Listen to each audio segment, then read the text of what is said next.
So sa ngayon, the family is very happy, but ang mapapayo ko lang, be on your foot, keep standing, no? Sa atin, walang nagsusurinder, no? Don't lose your life sa walang kabuluhan. There are a lot of people, the whole family loves you.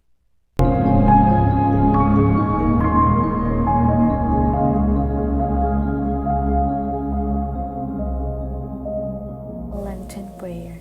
In the name of the Father, and of the Son, and the Holy Spirit. Amen. Look with favor, Lord, on your household. Grant that, though our flesh be humbled by abstinence from food, our souls, hungering after you, may be resplendent in your sight. Amen. In the name of the Father, and of the Son, and the Holy Spirit. Amen.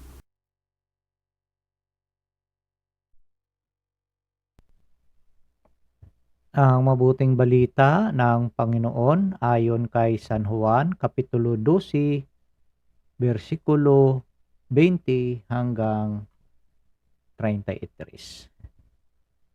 Papuri sa iyo, Panginoon.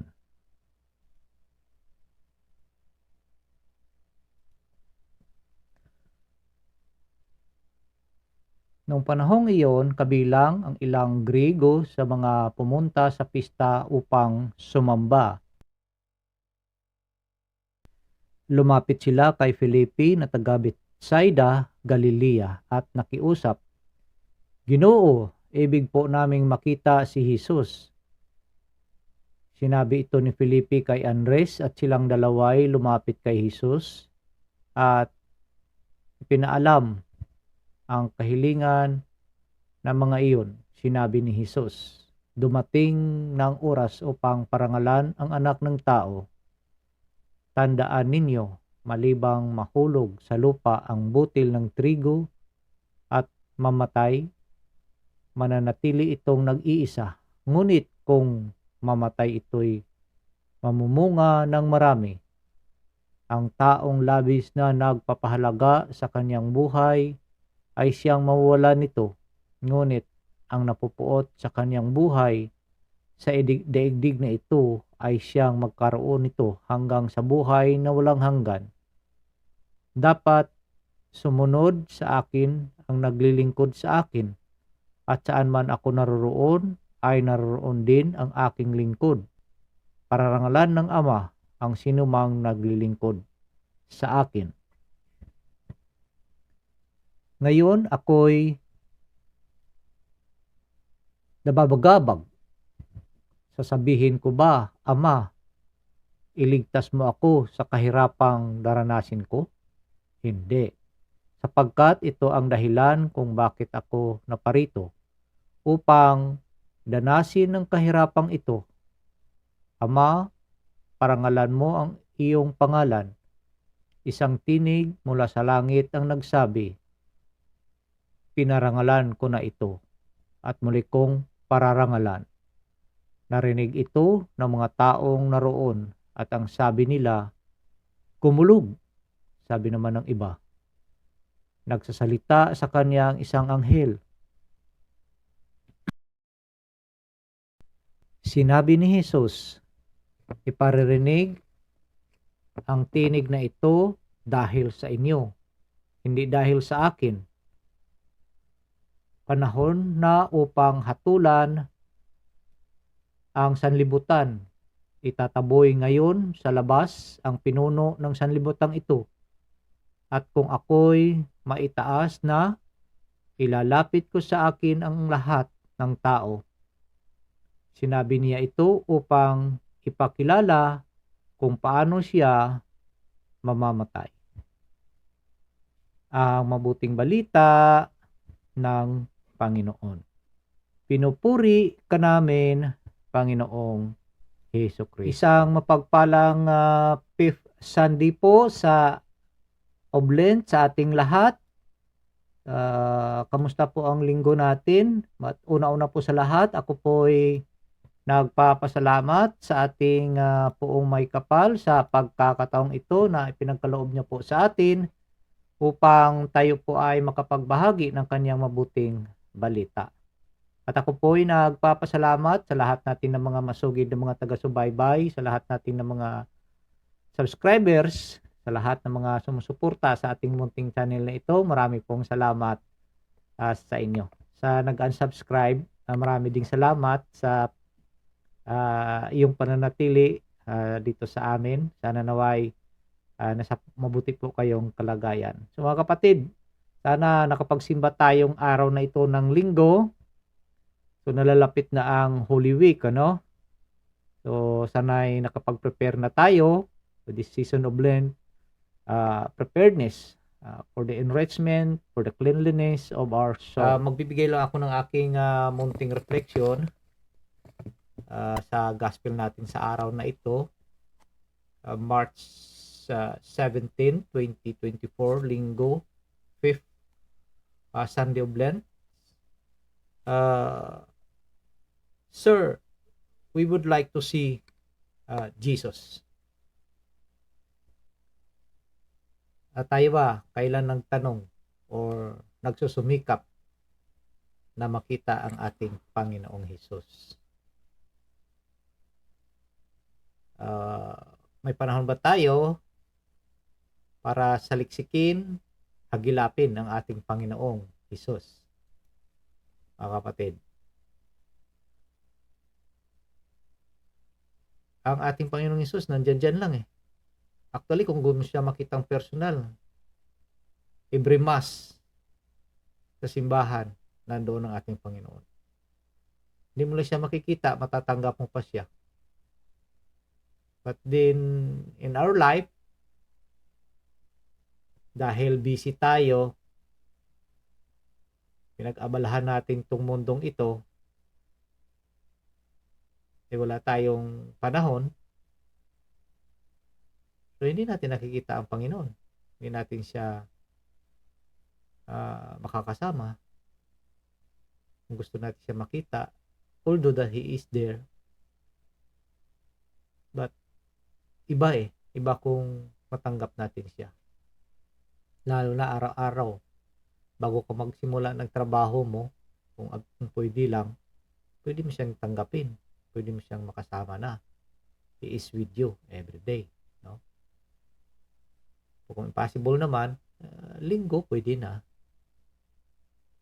So, mga kapatid, sa buhay natin, talagang minsan masyado tayong abala, no, sa ating mga pangangailangan.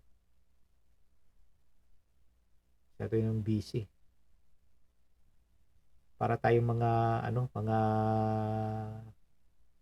tawag dito, no, wala bang kapaguran, para lang walang satisfaction, sometimes, no, we don't have satisfaction ourselves.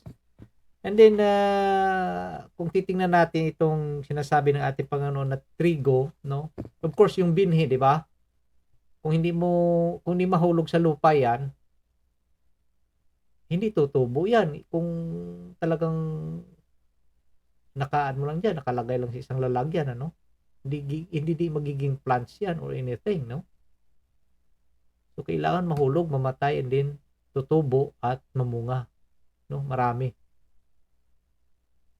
So, sa ating buhay, hindi rin pwede na dito lang tayo, na diyan lang tayo sa tabi-tabi, para bang tuluyan na mamamatay tayo, na hindi tayo lumago, no? Lalo na sa ating pananampalataya, no, pabayaan natin. Kaya kunting tawag dito, bulong lang nung mga kaibayo, oo nga, no? Tama, no? Wala sa Biblia yan. Hindi magkita, hindi mababasa. Ganun. O di, saan ang pundasyon mo sa pananampalataya mo? Dahil hindi ka nagsumikap, patay ka. No?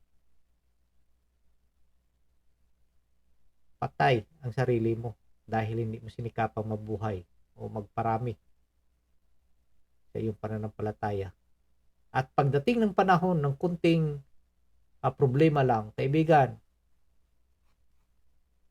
actually, hindi nga kaibigan, pamangkin, I am troubled now. So, trouble ka ngayon dahil sa dumating na pagsubok sa buhay mo. So, nag-isip ka ng hindi maganda sa buhay mo. You will lose it. Sabi sa ating gospel, if you will preserve it, so wala kang mapapala. But then, if you lose it, na may mapapala ka. But din kung ang pamaraan mo sa pag lose your life is different from the will of God, diyan ang mali. Hindi ka matatanggap ni Lord kahit na nag-una ka pa ng patawad dahil mali yung ginawa mo, kaibigan, pamangkin. Mali. Life here on earth full of mystery. Challenges, sufferings, darating sa atin yan. Pero alalahanin natin that God is with us, no? Nandyan siya. Kalampagin lang natin. Kumapit tayo. Kumapit ka, pamangkin.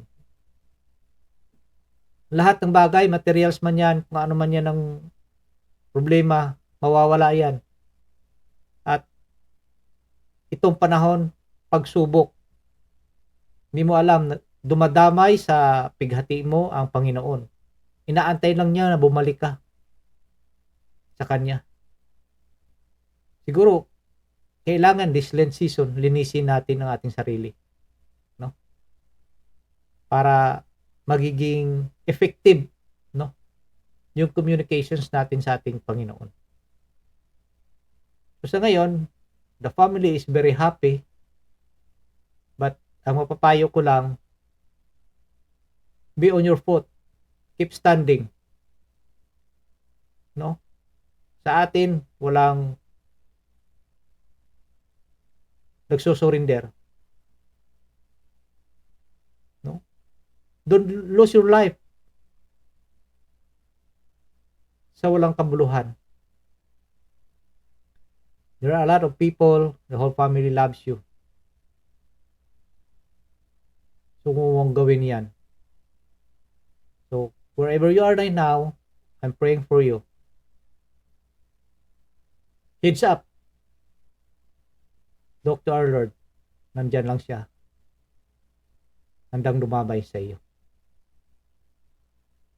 So, sa ating buhay, darating lang ang lahat na yan. So, kailangan nating